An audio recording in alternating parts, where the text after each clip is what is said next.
Doing the series on the mini guns, and I'm going to do the um, 2mm Pinfires together here.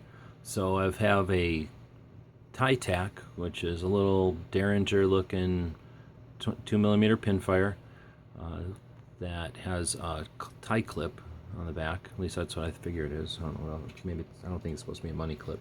And then this is another one. Get it out of there. That is a cufflink. So this one is basically the same little mini Derringer. They both have the little rabbit on this side. Get that to focus very well. The little rabbits on this side, and the deers on this side. And they're not made exactly the same. You can tell from the hammers that they're not exactly the same. Get them to line up together here.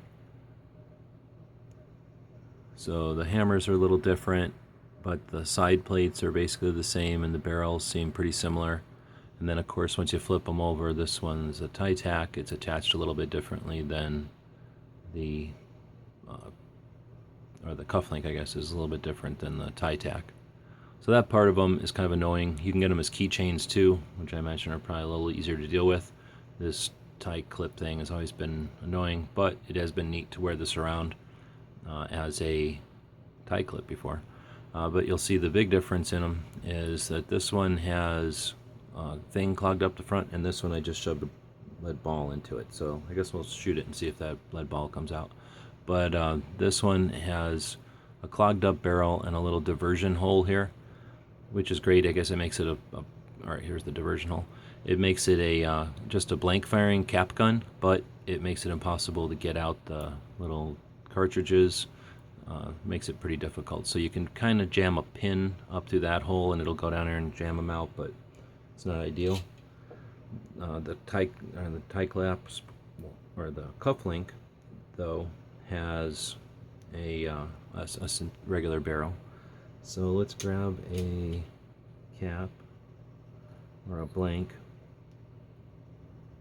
and the tie clip came with these little gelatin pills, or gelatin capsules that have a whole bunch of them in there, and that's what we're using. So these things are, well, I've had them for at least 20 years, I think. They're older than that.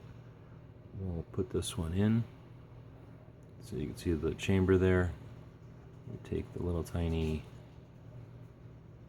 2mm and jam it in there. You can see how the pin fits into the top there. Let's try to find something to let it to shoot at. Shoot at that water bottle, I guess. Bring the barrel up, push the side thing in, it's good to go. I'm putting two hands on a pistol. I don't think the NFA rules will apply, I hope. And let's see what happens. Wow, that was really loud. And I believe it did shoot something out. Wow, it was super loud. Well, it definitely blew the thing out the front. We will take this little thing and pop this out. And we can see the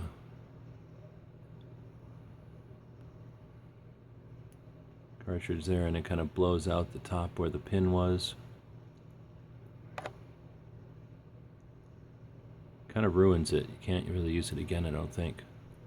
Pull that cleaning rod out, and we can see that the lead shot definitely flew out the front of there.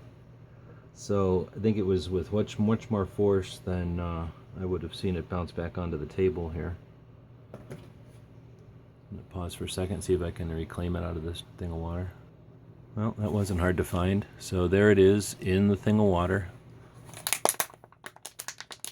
There's definitely a hole in it. It's inside of there, so if you have a thing of water that you need to shoot, then 2mm Pinfire with a lead shot in the front is definitely the way to go. It's not quiet though, so I guess I would suggest using the semi-auto revolver that has a suppressor on it. So that was the two 2mm Pinfire Derringers, and you can get these pretty regularly online. You'll want to check out Instagram. There's a couple of guys, friends of mine on there that are big fans of the 2mm, and half the reason I'm doing this video is so that they have something to watch. Let us know in the comments what you think of the little mini guns in the collection, and stay tuned for the rest of the videos in this series. As always, thanks for watching.